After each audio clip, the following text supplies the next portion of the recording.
주안의 복된 새날을 밝았습니다. 오늘 화요일 새벽 하나님 말씀은 사무엘상 22장 23절 말씀을 중심으로 회개는 삶의 열매를 요구합니다 라는 제목으로 말씀 하나를 함께 나누고자 합니다. 본문의 배경은 20절부터 시작됩니다.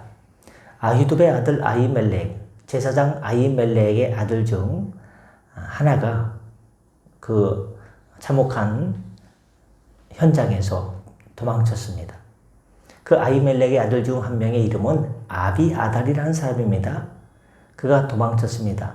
85명의 제사장과 사람들이 도에게 칼날에 의해서 죽임을 당할 때 도망쳐서 다윗에게 갔습니다. 그래서 사울이 여호와의 제사장들 85명을 죽인 일을 다윗에게 알리게 됩니다. 그러므로 알리게 됐을 때 22절에 보시면 다윗은 이 모든 것의 원인이 바로 내 탓이요, 나 때문이다 라고 이렇게 고백하는 장면, 다음에 나오는 말씀이 23절입니다. 두려워 떨고 있는 아비아달에게 두려워하지 말고 내게 있으라, 여기 있으라. 내 생명을 찾는 자가 바로 내 생명도 찾는 자니 내가 나와 함께 있으면 안전할 테니 안심하라, 안심하라 라고 이야기해주는 장면입니다. 그렇습니다. 다윗의 이러한 태도는 자기가 아히멜렉에 거짓말을 함으로 내가 이곳에 갑자기 온 것은 왕명을 갑자기 받고 오면서 밥도 못 먹고 왔다. 밥 좀 줘라. 급하게 왕명을 받고 오다 보니까 어떻게 해요?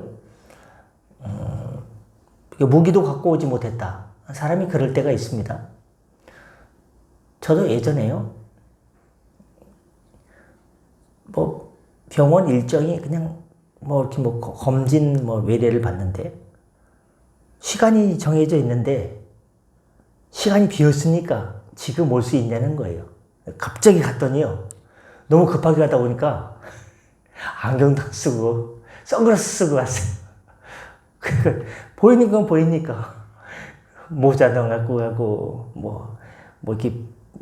이렇게 좀 안내서도 안 갖고 가고 그냥 이 시간이 비었는데 지금 올 수 있어요? 왜? 그렇죠.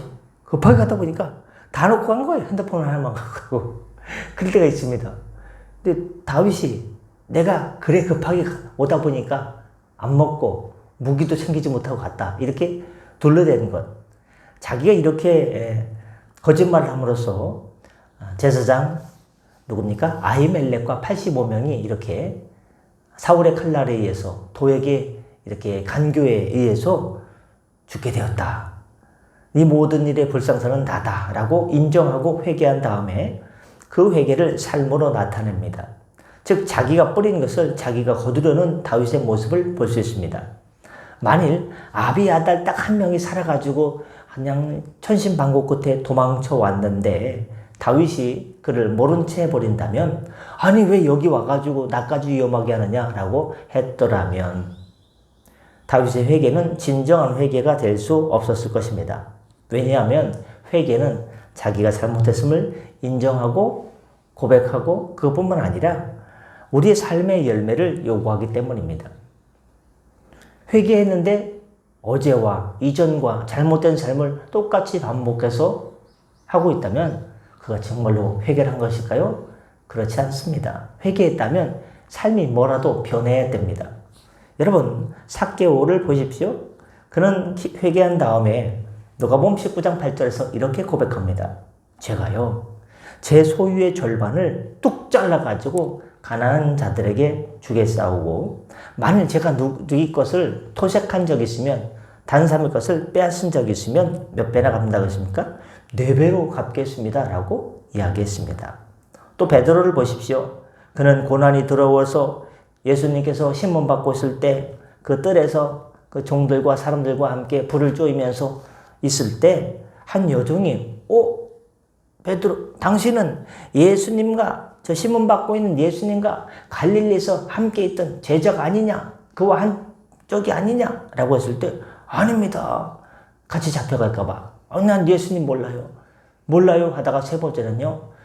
나쁜 말도 하면서 예수님을 부인했지만 누가복음 22장 61절 62절 꼭 기호하고 다 기울 때 회개하고 내가 닭이 오기 전에 나를 3번 부인하라는 예수님의 말씀이 생각나서 부끄럽고 죄송하고 민망하고 그래서 어땠습니까? 회개하고 그 이후로는 내가 지금처럼 살지 않겠다. 예수님을 부인하는 삶을 내 인생에서 더 이상 살지 않겠다 결심하고 담대히 나가서 죽으면 죽으리라 복음을 전했습니다. 그는 로마 교회를 세웠고 로마 교회를 누가 세웠습니까? 베드로가 세웠습니다. 그래서 바티칸 성당이 그 뭐 로마에 가면 그 바티칸 있지 않습니까? 천주교 본부. 그래서 그 베드로를 그 뭐 내가 너에게 천국의 열쇠를 주리니 그 천국 열쇠를 베드로한테 준다고 했으니까 초대 교황을 누구로 보느냐? 천주교에서는 초대 그 베드로의 그 신앙을 본받아가지고 그의 신앙 고백을 본받아가지고 이렇게 교황을 갖다 만들어낸 겁니다. 직속 계통을 쭉 올라가다 보면 교황 몇 세 올라가다 보면요 맨 위에 누굴 둔 거예요? 베드로를 둔 거예요. 그리고 왜? 베드로가 로마 교회를 세웠기 때문에. 터툴리안에 의하면 십자가에 거꾸로 달려 순교하는 삶의 열매를 맺은 것으로 기록되고 있습니다. 누가요? 베드로가 십자가에 거꾸로 매달려 순교했습니다. 물론 우리가 눈물을 흘리고 입으로 시인하는 회개도 중요합니다. 이것도 안 되는 사람 많아요. 내가 왜 죄인이냐? 눈물요? 눈물도 안 나오는 사람 많습니다. 입으로 시인하여 회개하는 것도 쉽지 않습니다. 성령 역사가 아니고는 그렇게 교회 좀 한번 나가야 되는데 너 그냥 나갔다 왔지? 이제 후마시 했지? 하고서 끝난 사람도 많습니다. 하지만 이것만으로 눈물을 흘리고 입으로 시인하는 회개도 중요하지만 이것만으로 회개가 온전하냐? 그렇게 보기가 어렵습니다. 왜냐하면 온전한 회개에는 반드시 행위의 돌이킴과 삶의 변화가 있어야 되기 때문입니다. 회개했다고 했는데 어제보다 상태가 더 안 좋아져서 더 현찮아지고요. 더 믿음이 더 개차반이 됐다. 그럼 그가 회개를 했느냐라고 볼 수가 없다라는 것입니다. 여러분 생각해 보십시오. 어떤 사람이 거짓말을 한 다음에 말로는 회개한다고 잘못했습니다 하면서 계속해서 입만 열면 거짓말을 해야 된다면 그것이 진정한 회개라고 볼 수 있습니까? 어렵겠지요. 진정한 회개라고 볼 수 없습니다. 그래서 예레미야 26장 13절에 보시면 너희는 너희 길과 행위를 고치고 말로만 하니까 예레미야 선지자 뭐랄까? 말뿐만 아니라 너희 길과 내가 가고 있는 길을 고치고 너의 행위를 고쳐라. 너희 하나님 여호와의 목소리를 청중하라고 했고 또 스가랴서 1장 4절에는 너희가 악한 길, 악한 행실을 떠나서 돌아오라. 즉 누굽니까? 예레미야 선지자나 스가랴 선지자가 똑같이 얘기하는 게 있어요. 회개에 대해서. 너희 길을 첫 번째 나오는 게 길입니다. 내가 하는 길을 돌이켜라. 두 번째 내 행위를 갖다가 돌이켜라. 아니 어떻게 둘이 짠 거 마냥 똑같이. 예레미야 선지자도 너희 길과 행위를 고치고 스가랴 선지자는 너희 악한 길과 악한 행실에서 떠나라. 이 성경은요, 이 다 일맥상통하거든요. 먼저 우리가 바꿔야 될 게 뭡니까? 길. 내가 하는 이 길이 정말로 올바른 길인가? 딱 드러나는 사람이 있고요. 드러나지 않는 사람이 있어요. 누가 더 위험한 사람이냐? 드러나지 않는 사람이 더 위험한 거예요. 잘못된 길로 딱 가는 사람이 있어요.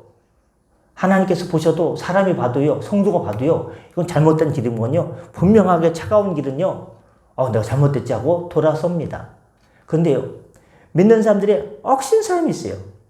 무를 가끔 잘못 사게 되면요, 속에 심이요, 질긴 게 있어요. 사각사각하고 이렇게 석박지가 맛있게 넘어가야 되는데요, 안에 심이 있어가지고 질겨요. 먹다 보면요, 안 씹혀요. 성도 중에 그런 성도가 많습니다. 어마어마하게 많습니다. 하나님 잘 믿는 것 같아요. 기도도 아주 신실하게 하는 것 같아요. 예물 생활이나 이런 생활에서 타의 모범을 떼고요. 타의 추종을 부러워합니다. 근데 하나님 보실 때요, 너는 기름장어 같다, 기름장어. 그럼 장어를 후라이팬에다 구우면 어떻습니까? 장어를 후라이팬에 구울 때는요, 기름을 치지 말라고 합니다. 기름 쳤다가 난리가 납니다. 왜? 그냥 후라이팬에 장어를 돌돌돌 해도요, 기름이 엄청 나오거든요. 거기다가 기름을 치면 어떻게 되겠습니까? 성도 중에 기름장어 성도가요, 기름장어 목회자, 기름장어 성도님이 너무나 많습니다. 남들 볼 때는요, 참 신앙생활 잘하는 것 같은데, 하나님 볼 때는요, 내 마음대로 내가 복음을 따라, 주의 복음을 따라 살아가는 것이 아니라 내가 복음을 따라 살아가는 성도가 많아요. 그래서 하나님 말씀을 잘 듣는 것 같은데 하나님께서 가만히 보시면요, 자기 마음대로 신앙생활, 내 뜻대로, 내 경험대로 신앙생활하는 사람이 많아요. 저도 마찬가지고 여기에서 날마다 돌아와야 되는데요, 이거 고치려면요, 인생이 진짜질 때를 만나거나 뭔가 획기적인 사건이 있거나 뭔가 깨달음의 사건이 있어야 돌아오지요. 안 그러면요, 이거 참 기름장어에서 기름을 빼기가 쉽지 않습니다. 우리는 그 길에서 나의 그런 고집의 악한 길에서 돌아와야 돼요. 그리고 나의 그런 악한 행실에서 돌아와야 돼요. 겉으로 드러나지 않습니다. 그러나 내 마음대로 예수님을 내 주인이라고 하면서 사실은요, 내가 주인이에요. 교회 다니면서 하나님 내 아버지입니다 하면서요, 내가 아버지 역할을 하고 있고요, 내가 주인, 예수님 주인 역할을 하는 사람이 많습니다. 그래서 이게 뭐냐? 그게 바리새인과 서기관이에요. 눈이 떠지면 그게 느껴지고 보여지고 실감이 되지만 눈이 안 떠지면요, 모르는 거예요. 말씀 마치고자 합니다. 그러므로 주님께서 사랑하는 성도 여러분, 부디 하나님 앞에서 회개하실 때 여러분의 입과 마음과 행실까지, 특별히 기름장어같이 그냥 뭐 이렇게 생활하는 거지, 이게 신앙생활이지, 이게 믿음생활이지, 뭐 이만하면 되지 않겠어? 하고 한 것에서 말씀을 보면요, 들여다보면요, 말씀의 고리를 들면, 야, 내가 얼마나 시커먼 죄인인지, 야, 내가 요즘은 특별히 회개할 게 잘 생각 안 나는데 회개할 게 천지구나, 야, 날마다 눈물 흘려도 시원찮구나, 예수님의 보혈의 사랑의 인치심, 얼마나 그 사랑이 감사한지 그 깨달아지는 거예요. 그러니까 말씀을 안 읽으면요, 기름이 잘 안 벗겨집니다. 말씀을 읽을수록요, 기름기가 쪽쪽 빠져요. 담백하고 주님 앞에서 검소하고, 이렇게 그런 신앙 우리 한번 누려보시지 않겠습니까? 죄에서 돌이켜서 선한 삶의 열매들을 맺으셔서 하나님께서 우리에게 다음과 같은 영광을 허락하실 겁니다. 회개, 참 회개, 악한 길에서 돌이키고 악한 행위에서 돌이킬 때 하나님께서 우리에게 선물의 말씀을 주세요. 그게 요한계시록 19장 8절 말씀입니다. 빛나고 깨끗한 세마포를 입게 하신즉, 천국 가는 백성들에게 옷을 입혀주세요. 무슨 옷을 입혀주냐? 천국의 옷을 입혀주시는데 빛나고 깨끗한 세마포 하얀색 옷을 입혀주세요. 그래서 그 성화 같은 그림 있지 않습니까? 뭐 애니메이션 같은 뭐 영화 같은 데 보면요, 천국에 올라갈 때 성도들이 주님 재림하실 때 천사장의 나팔 소리와 함께 천사들이 막 내려올 때 땅에 있는 사람들이 와, 마르나타 주 예수여 어서 오시옵소서 하늘로 공중으로 들림받는 휴고 있지 않습니까? 이때 뭐라고 그림을 그립니까? 작가들이 시커먼 옷을 입습니까? 알록달록한 옷을, 뭐 빨간색 옷을 입힙니까? 아, 다 흰 옷 입고 가요. 왜 흰 옷 입고 갑니까? 예수님께서 십자가 쓰신 보배로운 피로 갖다가 시커먼 우리의 죄가요, 죄의 옷이요, 싹 세척이 돼가지고요, 아주 깨끗하게 돼가지고, 그래서 그 뭐라고 말합니까? 빛나고, 그냥 적당하게 된 것이 아니라, 뭐 브라이튼 세제를 넣은 것처럼 뭐 빛나요. 막 얼굴이 빛나요. 빛나고 깨끗한 세마포를 입게 하신 즉, 이 세마포는 성도들의 옳은 행실이다. 예수님의 보배로운 피로 깨끗하게 첫 번째로 씻겨졌고요, 그것이 더럽히지 않도록 회개하고 옳은 행실로 가는 것이 성도의 옳은 행실로, 아이고 어제 또 넘어졌지, 어제 죄를 100개 졌네, 오늘은 10개만 져야지, 아예 오늘은 안 져야지 하다 보면 좀 덜 짓게 돼도 깨끗하게 오늘도 주님 앞에서 선한 행실을 해야지 하고, 믿음으로 구원받지만요, 우리 삶에는요 선한 행실로 나타나야 되는 거예요. 옳은 행실로 가게 되는 게 뭐냐? 성도의 그렇게 세마포 옷을 입게 하셨다는 것을 요한계시록 19장 8절을 기억하시길 바랍니다. 기도하겠습니다. 은혜 주님, 하나님, 성도들이 강물에 빠지면 입만 동동 뜬다는 하나님 속담이 참 나온 것이 참 가슴 아픕니다. 하나님, 우리는 마태복음 3장 8절 말씀을 기억합니다. 회개에 합당한 열매를 맺고 입으로만 찬양하고 입으로만 고백하는 것이 아니라 나의 삶이, 오늘 하루하루의 삶이 주일만 예배가 아니라, 주일만 산제사가 아니라 일주일 6일 동안의 삶도 하나님 거룩한 산제사의 삶을 드리도록, 나의 삶을 통해서 하나님께 예배 드릴 수 있도록 하나님 연약한 우리를 주의 성령으로 붙들어 주시고 의의 길로 인도하여 주시고 입술의 열매에 합당한 하나님 삶의 열매를 허락하여 주시옵소서. 하나님 사도행전 26장 20절 먼저 다메섹에서와 또 예루살렘에 있는 사람과 유대 온 땅과 이방인에까지 회개하고 하나님께 돌아가서 회개에 합당한 일을 행하라 선전함으로 히브리서 6장 1절 그러므로 우리가 그리스도의 도의 초보를 버리고 죽은 행실을 회개함과 하나님께 대한 신앙과를 강조했습니다. 회개에 합당한 삶의 열매를 거두는 복된 삶이 되게 하여 주옵소서. 말로만이 아니라 입술의 고백만이 아니라 우리 삶의 하나님 아버지 변화로 말미암아 삶이 거룩한 산 제사가 되어 하나님께 영광 돌리는 삶이 날마다 이루어지게 하여 주시옵소서. 악한 사단 마귀의 괴계로부터 유혹으로부터 우리를 건져주시고 하나님의 울타리로 둘러 보호하여 주시고 연약한 육체도 건져주시고 회복시켜 주시고 심령도 하나님 아버지 하나님 천국 실제 천국을 가기 전에 하나님 심령 천국으로 돌리게 하여 주옵소서. 우리를 긍휼히 여겨 주옵소서. 은혜를 베풀어 주옵소서. 오늘도 함께하여 주옵소서. 감사하며 축복하며 예수님의 이름으로 기도드립니다. 아멘. 다 같이 새롭게 기도하시고 편하게 들어가시겠습니다.